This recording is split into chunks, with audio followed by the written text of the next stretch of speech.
Hello friends, math tricks part 19।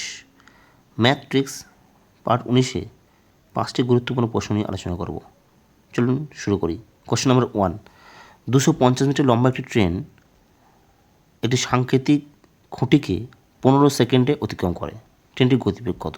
একটু বোঝো, একটি ট্রেনের দৈর্ঘ্য দেওয়া আছে 250 মিটার এবং 15 সেকেন্ডে একটি খুঁটিকে অতিক্রম করে। ট্রেনটির গতিবেগ চেয়েছে।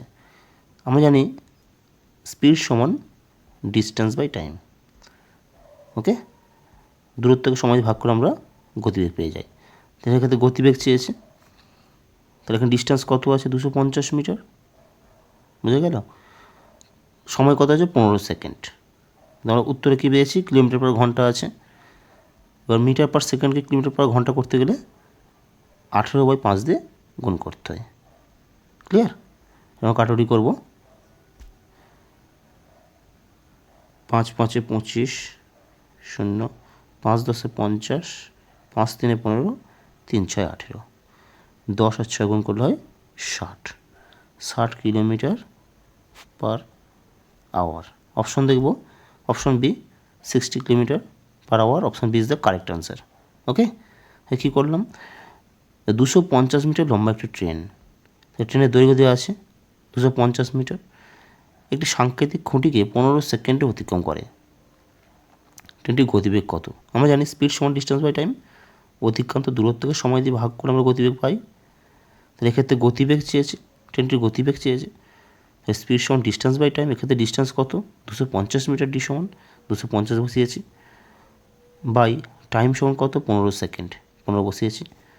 যেহেতু এখানে মিটার পার সেকেন্ড এটা হলো এবং গতিবেগ চেয়েছে কিলোমিটার পার ঘন্টায়, সব উত্তরে কিলোমিটার পার ঘন্টা আছে, তাই মিটার পার সেকেন্ডকে কিলোমিটার পার ঘন্টা করতে হলে 18/5 দিয়ে গুণ করতে হয়। ওকে, আমরা কাটাকুটি করেছি।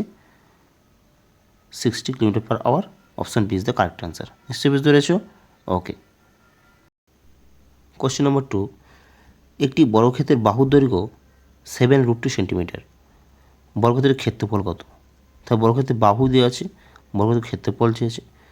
আমরা জানি বর্গক্ষেত্রের ক্ষেত্রফল সমান বাহু স্কোয়ার। ক্লিয়ার? তাহলে বাহু স্কোয়ার সমান বাহু, বাহু স্কোয়ার সমান বাহু গুণ বাহু। সেক্ষেত্রে বাহু দেওয়া আছে কত? বাহু দৈর্ঘ্য 7√2। 7√2 গুণ 7√2। ক্লিয়ার? তাহলে 7 আর 7 কত হলো? 49 গুণ √2 এর স্কোয়ার। √2 ইন্টু √2 সমান √2 স্কোয়ার। √2 স্কোয়ার আমার কত? √2 স্কোয়ার সমান 2।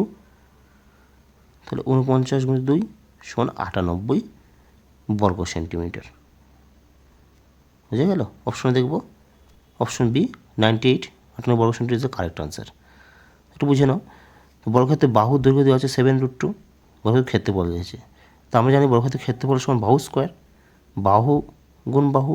তাহলে বাহু দেওয়া আছে 7√2, 7√2 গুণ 7√2, 7 আর 7 49 হলো। আর √2 এর স্কোয়ার, √2 ইন্টু √2 সমান √2 স্কোয়ার। তাই √2 স্কোয়ার সমান কত? একটা রুট বেরিয়ে আসবে, একটা 2 বেরিয়ে আসবে এখানে। বুঝে গেল? √2 এখানে উঠে যাবে, √2 উঠে যাবে এবং একটা 2 বেরিয়ে আসবে। তাহলে 49 গুণ 2 সমান 98 বর্গ centimetre. Option B is the correct answer. Okay. Question number 3, bus ও ট্রেনের ভাড়া অনুপাত 4:5। বাসের ভাড়া 10% ও ট্রেনের ভাড়া 20% বাড়লো। বাস ও ট্রেনের ভাড়ার নতুন অনুপাত কত হবে? একটু বোঝো, বাস ও ট্রেনের ভাড়া অনুপাত দেওয়া আছে। তাহলে বাস ইজ টু ট্রেন সমান কত দেওয়া আছে? 4:5। ওকে, এবার বলছে বাসের ভাড়া 10% ও ট্রেনের ভাড়া 20% বাড়ানো হলো।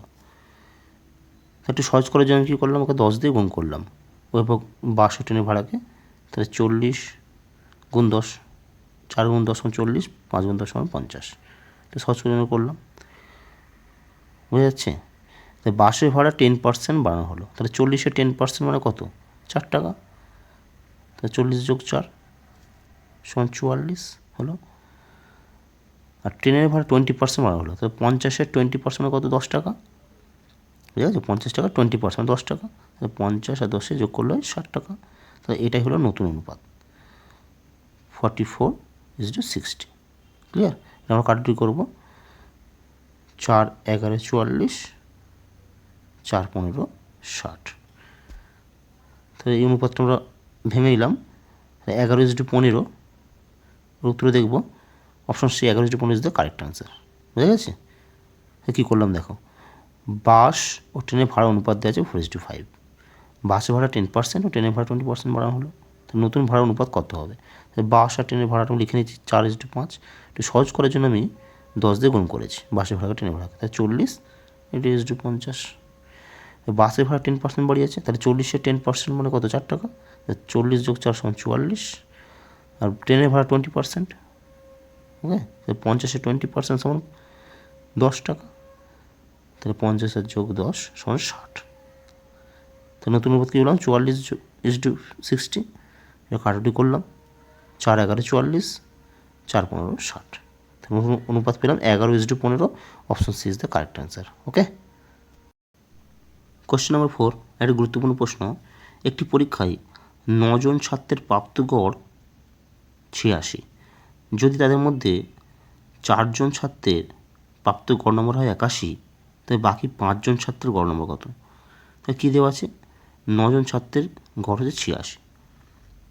তাহলে 9 জন ছাত্রের গড় দেওয়া আছে কত? 86। তাহলে সমষ্টি বের করে নেব। 86 গুণ 9 হয়ে গেছে। 9 6 54, 4 হাতে 5, 9 8 72 আর 5 77 হয়ে গেছে। তাহলে 9 জন ছাত্রের গড় দিয়েছে 86, সেটা আমরা সমষ্টি বের করে নিয়েছি। এবার 4 জন ছাত্রের গড় দিয়েছে 81। তাহলে 4 জন ছাত্রের গড় কত দিতে হবে? 81। তাহলে 81 গুণ 4, সমষ্টি বের করে নেবো। 4 আগে 4, 8 4 32, 324। এবার কী বলছে? বাকি 5 জন ছাত্রের গড় কত? তাহলে এখানে বাকি পেয়ে গেলাম 9 বিয়োগ 4, 9 বিয়োগ 4 সমান 5। তাহলে এটা বিয়োগ করে নেবো আমরা সমষ্টিটা। 4 0 5 450। এবার বাকি 5 জন ছাত্রের গড় কত? অবশ্যই পেয়ে যাবো, সমষ্টি দেওয়া আছে। 5 জন ছাত্র, তাহলে 450 ভাগ 5 সমান 90। Option C 90 is the correct answer. Question number 5, মান নির্ণয় করুন। 1 + 1/2 + 1/4 + 1/7 + 1/14 + 1/28। তাহলে কী করবো? 1 পূর্ণ সংখ্যাটা আলাদা রাখবো, ভগ্ন সংখ্যাগুলো আমরা যোগ করবো। 2 4 7 14 এবং 28, এলসিএম কত হবে? 28। ওকে, তাহলে 2 কত দিলে 28? 28 ভাগ 2 সমান 14। তাহলে 1/2 সমান 14। তাহলে 1/4 কত হবে? 4 7 28 যোগ 7 4 28 যোগ 14 2 28 যোগ 28 1 28 হয়ে গেল।